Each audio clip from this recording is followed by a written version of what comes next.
Hello, today I'm gonna talk about the butterfly effect and one of the most interesting histories that I found related to the butterfly effect. Well, the history started in 1866 when Herbert George Wells was born. He was a writer and he wrote too many books, but one of his most famous books was called The War of the Worlds. He invented the science and drama, something that is known nowadays as a science fiction. In 1912, he came up an idea and he wrote a book, a book related to the atomic bomb. He was really specific due to he used his knowledge as a physicist. So I think if only Wells hadn't come up that idea, the atomic bomb wouldn't have never invented. Um, or if only Wells hadn't had that knowledge of physics, he wouldn't have done that book. Um, well, that book inspired to Leo Lizard, a scientist who was born in 1898. He read The War of the World, and he developed the idea of the atomic bombs. He created the patent in 1934, and he hid it from the Sovietics.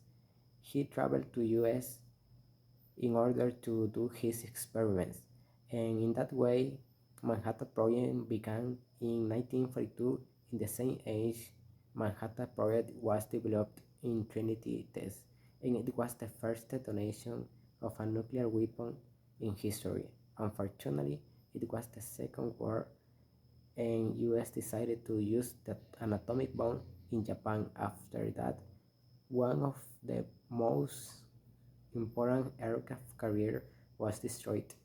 US planned to drop the bomb in Koroko, in another city in the same country, but they changed their mind and finally they dropped in Nagasaki, owing to the bad weather in Koroko.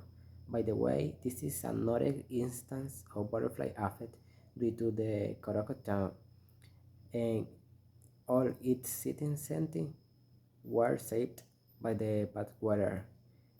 Uh, well, so I think if Lizard hadn't read that book, he wouldn't have developed the idea.